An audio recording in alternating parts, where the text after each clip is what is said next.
বিদুলা আর ত্রিশিতার দুজনেরই তাদের ডেন্টিস্টের গোপনীয়তা লক্ষ্য করলাম। ওর পার্সোনাল ব্যাপারে আমরা ইন্টারফেয়ার করতাম না।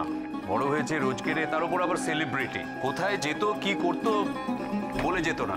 অরূপকে কেয়ার বাড়িতে পাঠিয়ে আমি ডাক্তারবাবুর কাছে যাই। মনে করো ওই দাঁতের গর্তর মধ্যে কেউ একটা ছোট্ট অ্যাম্পিউল রেখে উপরে একটা কমজোরি ফিলিং করে দিল।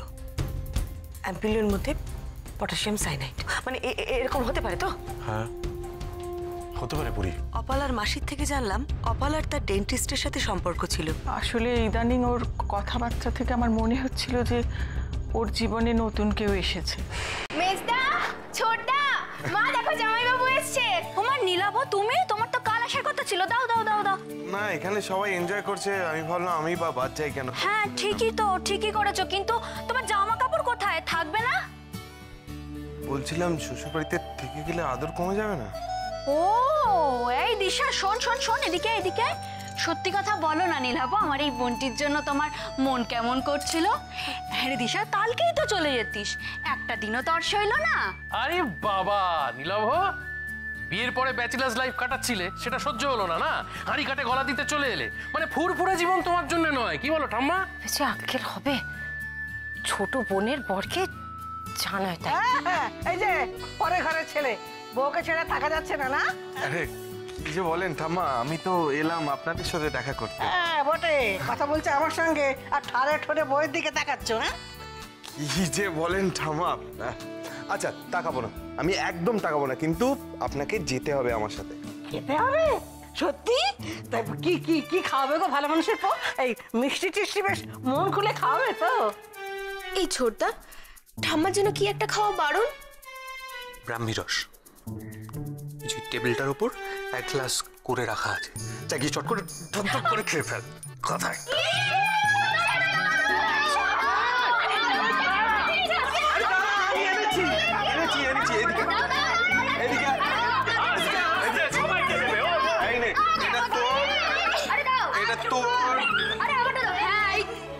এটা তোর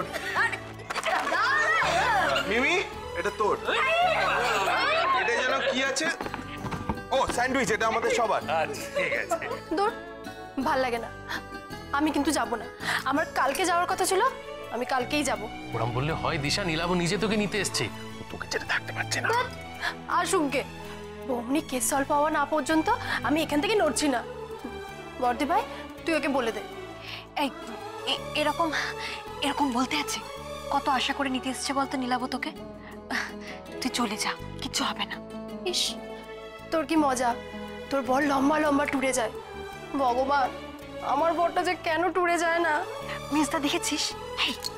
মারবো কিন্তু। দেখতে পাচ্ছে না।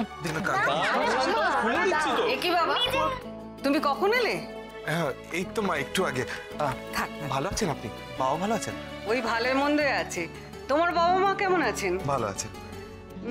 তোমাকে চা দেয়নি এখনো? মা আপনি প্লিজ ব্যস্ত হবেন না। বৌমনিকে দেখছি না, বৌমনি বাড়ি নেই। দিদিভাইয়ের দেখাটা এখন পাবে না। দিদিভাই যে খুনি ধরতে গেছে।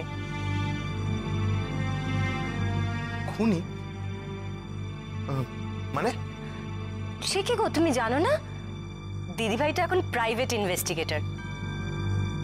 ছাপানো কার্ড আছে জানো? ওই যে পরপর গায়িকা খুন হচ্ছে, আরে খবরের কাগজে দেখছো না?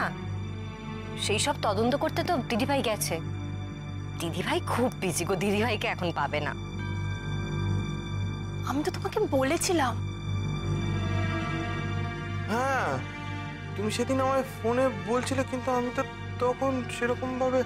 ওয়াও, এটা কিন্তু হেভি একটা থ্রিলিং ব্যাপার। চলো বিশু, তোমাকে বমার গল্প শোনাবো।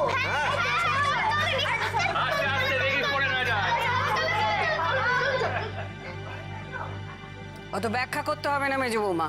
বড় বৌমাকে ফোন করো, বড় নীলাভ এসছে, এক্ষুনি যেন বাড়ি আসে।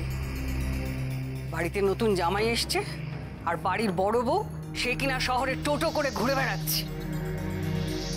ঠিক আছে মা। আশ্চর্য, ওনার সবার ঘরে তো কিচ্ছু পেলাম না। আচ্ছা, এই গান শেখানোর ঘরেও নিশ্চয়ই উনি জিনিসপত্র রাখতেন। হ্যাঁ, কাগজপত্র কিছু।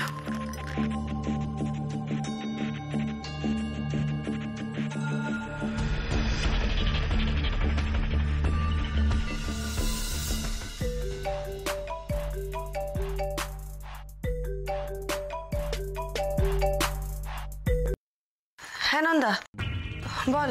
তুমি কোথায় দিদি ভাই? অপলা মুখার্জির বাড়িতে রে। কেন, কি হয়েছে? তোমার জন্য একটা সারপ্রাইজ আছে। কি বলো তো? সারপ্রাইজ? কি সারপ্রাইজ? একটু আগে একজন এসছে। কে বলতে হবে? কে এসেছে রে? গেস করো। তুমি না গোয়েন্দা? নন্দা আমার এখন মাথা কাজ করছে না। আরে বল না কে এসেছে। আমাদের বাড়ির নতুন জামাই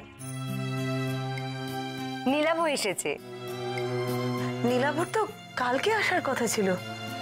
কি আর করা যাবে, আজই চলে এসেছে। মনে হয় বউকে ছেড়ে থাকতে পারছিল না। এই শোনো না দিদি ভাই, মা বলছে তুমি এক্ষুনি চলে এসো।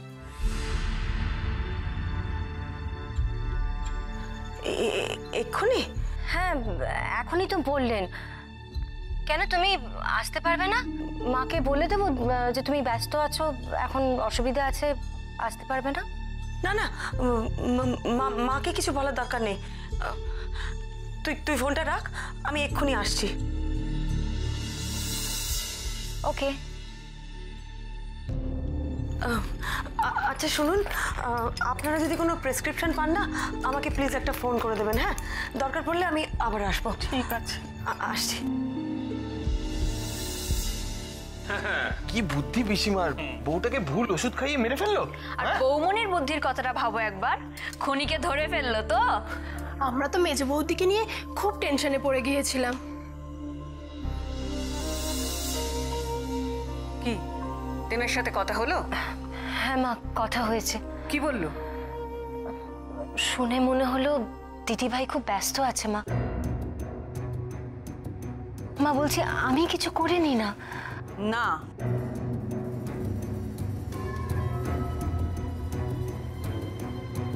কি পরমা আসতে পারছে না তো এখন?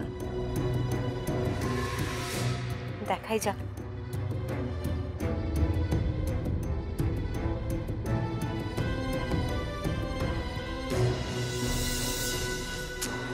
তো রাত্রে এখন ট্যাক্সি পাবো কিনা কে জানে। বৌমনি। ওমা অরূপ, তুই এখানে? হ্যাঁ, ওই বড়দা বললো তুমি এখানে এসেছো, তাই পিক আপ করতে চলে এলাম। আচ্ছা, ওদিকে কথা এগোলো? অপলা মুখার্জির দাঁতের সমস্যা ছিল, আর তার ফিলিংও হয়েছিল। তার মানে তুমি যেটা ভাবছো সেটাই ঠিক? না না, সেটা ঠিক কি করে বলি বল, প্রমাণ চাই তো। এক্স্যাক্টলি, প্রুফ করতে হবে, না হলে তো পুরো জিনিসটাই ধোপে টিকবে না। অদ্ভুত ব্যাপার জানিস, অপলার ঘর আমি তন্ন তন্ন করে খুঁজলাম, একটা প্রেসক্রিপশন, ডাক্তারের নাম বা ফোন নাম্বার কোথাও কিচ্ছু পেলাম না। আর এদিকে বিধুলা মৈত্রর বোনও ফোন করলো যে তার দিদি জিনিসপত্র থেকে কোথাও কিচ্ছু, কোনো ডক্টরের প্রেসক্রিপশন পাওয়া যায়নি। ও হ্যাঁ, আরো একটা খবর হলো, অপলা মুখার্জির তার ডেন্টিস্টের সাথে একটা সম্পর্ক ছিল। কিরকম সম্পর্ক? মানে কোনো অ্যাফেয়ার? হতে পারে, ওই রকমই খানিকটা। বলছে তো ভালো বন্ধু, আবার বিয়ের কথাও নাকি ভাবছিল, এটাও বলছে। সম্পর্ক এত দূর এগোলো, আর সেই ডেন্টিস্টই অপলাকে মেরে ফেললো। কি অদ্ভুত ক্রিমিনাল মাইন্ড। আচ্ছা বৌমনি, এই পুরো প্রেমের অ্যাক্টিংটাই একটা ট্র্যাপ নয় তো? আমি জানি না রে, আমি কিচ্ছু বুঝতে পারছি না। এটা শোনার পর থেকে না আমার সবকিছু আরো গুলিয়ে গেছে। অরূপ, যে করে হোক তুই অপলার ওই ভালো বন্ধুকে খুঁজে বার কর, বুঝেছিস? সেটা বার করছি। আচ্ছা, তোমাকে অধিকার ইনফরমেশনটা দিই। ফার্স্টলি, কেয়া সান্যাল তার মেয়েকে নিয়ে 10 দিনের জন্য এলাহাবাদ গেছে ফাংশনে, বাড়ির বাইরে তালা। যা, তাহলে ওদিকের খবর তো কিছুই জানা যাবে না। পাওয়া গেছে, অনেক কষ্টে তাকে ফোনে পাওয়া গেছে, but she is not in danger. কেন? কারণ ওনার কোনোদিন দাঁতে অপারেশন হয়নি, আর উনি কোনো ডেন্টিস্টকেও চেনে না। যাক বাবা, কেয়ার ব্যাপারে আমি অন্তত নিশ্চিন্ত হলাম। আমার একটা জিনিস ভেবে অবাক লাগছে, 3 জন মহিলারই দাঁতের সমস্যা ছিল, 3 জনে একই দাঁতের ডাক্তার দেখাতো, আর অদ্ভুতভাবে 3 জনে কিন্তু ডাক্তারের পরিচয়টা গোপন করে গেছে। অপলা, ত্রিশিতা, বিদুলা, এই 3 জনেরই হয়তো একই ডেন্টিস্টের সাথে পরিচয় ছিল, আর প্রবাবলি এই ডেন্টিস্টের পরামর্শেই তার পরিচয়টা গোপন রাখা হয়েছিল। হয়তো নয়, তিনজন মহিলারই একই লোকের সঙ্গে পরিচয় ছিল। তুমি এটা বুঝতে পারছি না যে কি সূত্রে। তাহলে চলো আমরা এক্ষুনি সঙ্গীতা চৌধুরীর বাড়ি যাই। না না, তুই যাবি না, আমি ওর বাড়িতে একা যাব। তুই যেটা কর, তুই তোর সমস্ত সোর্স লাগিয়ে অপলার বয়ফ্রেন্ডকে খুঁজে বার কর। দেখ, কেউ তাকে দেখেনি এটা তো হতে পারে না, কেউ না কেউ তো দেখেছে, বল। হ্যাঁ, আমার মন বলছে জানিস তো অরূপ, ওনাকে যদি খুঁজে বার করতে পারিস না, উনি আমাদের আসল লোক। তাহলে চলো আমি তোমাকে সঙ্গীতা চৌধুরীর বাড়িতে ড্রপ করে দিই। আরে না না, আমি বাড়ি যাবো, তুই আমাকে বাড়ি পৌঁছে দে আগে। বাড়ি যাবে মানে? তুমি তো এক্ষুনি বেরোলে, বাড়ি যাবে আবার কি? নীলাভ এসছে, নন্দা ফোন করেছিল, আমাকে বাড়িতে গিয়ে অনেক কাজ আছে। তুমি ম্যানেজ করতে পারবে না টাইমটা। অরূপ, আমি মাকে কথা দিয়েছি, সংসারের কোনো কাজ আমি অবহেলা করবে না। আমাকে আগে বাড়ি যেতে হবে, তারপর যাওয়া হবে। তুই চল তো, ওঠ ওঠ ওঠ ওঠ ওঠ, তাড়াতাড়ি চল। চলো চলো চলো চলো, দেরি হয়ে যাচ্ছে আমার।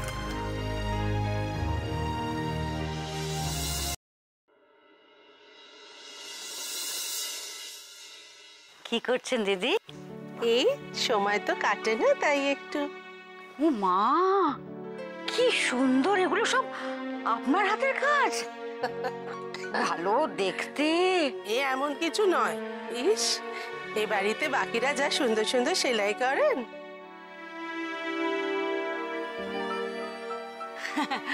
তা আপনি আর আপনার মেয়ে দুজনে কিন্তু খুব করিতকর্মা। বাবা, পরমা যা খেল দেখাচ্ছে, আমি তো নন্দুকে বলি তোর বড় জাত থেকে কিছু শিখে নে। আপনি এভাবে কেন বলছেন দিদি? ওমা, বলবো না?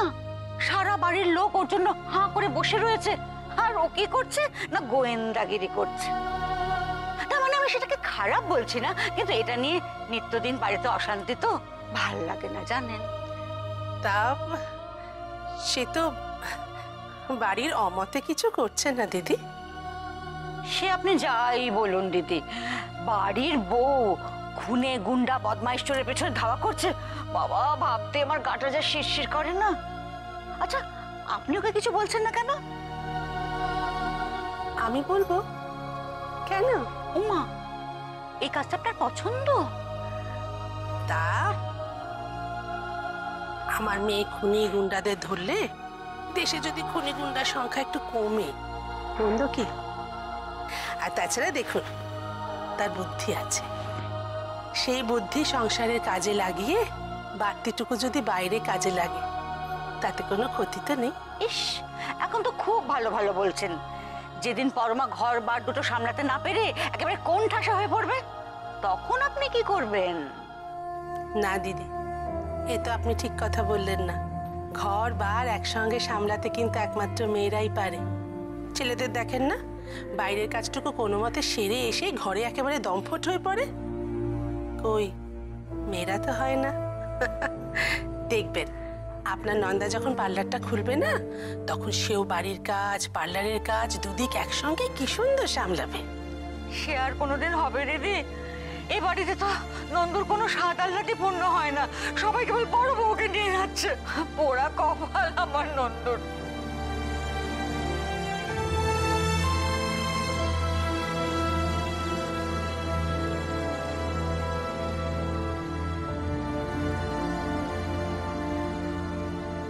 কি রে, চলে এলি ওখান থেকে?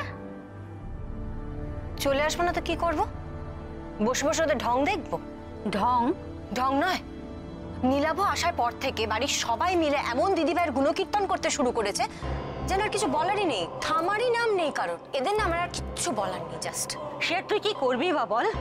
বাড়ির বড় বউ প্রথম কাজ করছে, পরমা হলো বাঁশ বনের শেয়াল রাজা। আর তোমার জামাইকে দেখে না সবচেয়ে বেশি রাগ হচ্ছে আমার, গা জ্বলে যাচ্ছে। সমানে ওই একই কথা, দিদিভাই নাকি আমাকে বাঁচিয়ে দিয়েছে। আরে বাবা, আমি যে কতটা রিস্ক নিয়ে হেল্প করেছি দিদিভাইকে কেসটা সলভ করতে, তার কথা কেউ একবারের জন্য বলছে না। বলবে নাই তো, তুই হলি বোকার মরণ, তাই পরমার পেছন পেছন ছুটেছিলি হেল্প করতে। সত্যি মা, ঠিক বলেছো তুমি, আমি বোকা মা, খুব বোকা। মা বলো না মা, আমার পার্লার করার হবে না? না বলো তো, বলো তো কি করলে আমি ভালো আর করতে পারবো? আমার ভালো লাগছে না মা, একা একা এভাবে বাড়িতে বসে ভালো লাগছে না। ডিপ্রেশন হচ্ছে।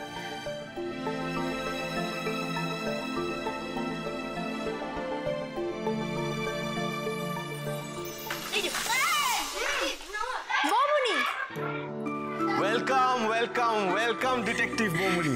তুমি কেমন আছো নীলা? আমি ভালো। আমি কিন্তু অলরেডি তোমার ফ্যান হয়ে গেছি। তুমি একদিনই যা এক্সপিরিয়েন্স গ্যাদার করেছো আমি কিন্তু একদিন বসে শুনবো। আর তুই ছাড় তো সব, বসে বসে বসে। দেখেছো আমাদের বৌমনির কি বিনয়, একটু অহংকার নেই। কিন্তু আমার অলরেডি থ্রিলিং মনে হচ্ছে পুরো ব্যাপারটা। জানো দিশা, এই ছোটবেলা থেকে শার্লক হোমস আর ফেলুদা পড়ে পড়ে আমি ওরকমই ভাবতাম। আমি ঠিকই করে নিয়েছিলাম যে বড় হয়ে আমি ডিটেকটিভই হব। আমি বাড়ি যাব না। হ্যাঁ? ও বৌমনি বৌমনি, তুমি ওকে বলো না আমি আজকে বাড়ি যাবই না। আচ্ছা, আমাদের জামাইয়ের কি তর্স হইল না নাকি? হ্যাঁ, তুমি তো কালকে আসার কথা, আজকেই চলে এলে ওকে নিতে। হ্যাঁ মানে ওই বাড়িতে একটা পুজো আছে, তাই মা ওকে বললো নিয়ে আসতে। তুমি এসে গেছো বড় বৌমা, তুমি আর দাঁড়িয়ে থেকো না, ওপরে যাও, জামা কাপড় পাল্টে রান্নাঘরে এসে ঢোকো। জামাই এসছে, অন্তত নিজের হাতে ওকে রান্না করে খাওয়া। হ্যাঁ মা, নিশ্চয়ই। দেখেছিস তো মা আবার বৌমনিকে এক গাদা হুকুম দিচ্ছে। ঠিক করে একটু কথাও বলতে দিল না নীলাভর সাথে।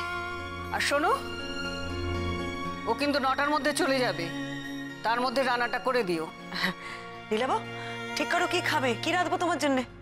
কি খাবো তাই না? ঠিক করে ফেলেছি, তোমার হাতের মাংস আর পোলাও, আর কিচ্ছু চাই না।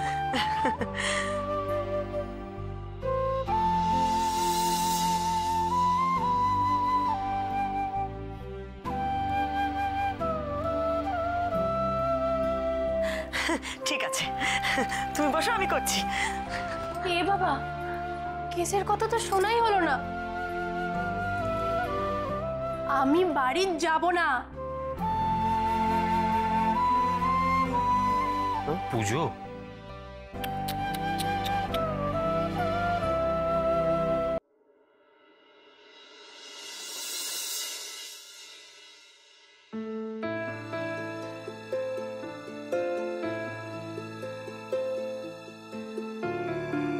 সকাল থেকে আমি দৌড়চ্ছি, গোটা শহরটা বোধহয় আজ আমি চষে ফেলেছি। কি করব বলুন? একটা লোক তার বুদ্ধির জোরে একটার পর একটা খুন করে চলেছে। লোকটা বোধহয় ডাক্তার। তার নিশানায় আর কে কে আছে কে জানে। পঞ্চকন্যার 3 জন এইভাবে শেষ হয়ে গেল, আর চতুর্থ জন কোনো ডেন্টিস্টের সাহায্য নেয়নি, তাই ধরা যেতে পারে সে এখনো নিরাপদ। আর পঞ্চম জনের অবস্থা তো আমি জানি না। তার কাছে যে করে হোক আমাকে পৌঁছতেই হবে। যদি সে ডেন্টিস্টকে চেনে, তাহলে তার কাছেই আছে আমার রহস্যের শেষ সূত্র। আর দেরি করা যাবে না, আমাকে পঞ্চম জনের কাছে পৌঁছতেই হবে। সে হয়তো পটাশিয়াম সাইনাইড মুখে নিয়ে প্রতি মুহূর্তে এগিয়ে চলেছে মৃত্যুর দিকে। কিন্তু আমি যাবো কি করে? রান্না বান্না করে এখনো তো প্রায় 1 ঘন্টা, তারপর ওরা খেয়ে দিয়ে বেরোবে, অনেক রাত হয়ে যাবে। তো রাত্রে আমি বেরোবো কি করে? আচ্ছা, আমি যদি ওদের সাথেই বেরিয়ে যাই তাহলে কেমন হয় বলুন তো? 9টার সময় খেয়ে বেরোবে সবাই, একদম সময় নেই। কখন আমি রান্না করবো শঙ্কর? তোমার পোলাও মাংস সবকিছু কেটে বেছে ধুয়ে রেখে দিয়েছি, তুমি চালটা চাপিয়ে দাও। শঙ্কর আমার তুমি না থাকলে আমার যে কি হারে দুর্গতি হতো না কে জানে। কি যে বলো না বড় বৌদি, উফ, সারাটা দিন তোমার যা যাচ্ছে আমি দেখছি তো নিজের চোখে। সকাল থেকে তো কেবল ছুটেই চলেছো। হ্যাঁ গো বড় বৌদি, তুমি তো দুপুর থেকে কিচ্ছুটি খাওনি। তুমি যে বাইরে বেরিয়ে কিছু খাবে সেরকম মানুষও তুমি নাও। আমি বলছিলাম কি, আমি চটপট তোমার জন্য কিছু বানিয়ে দিই? না না, আমি এখন কিচ্ছু খাবো না, আমার এখন খাবার সময় নেই।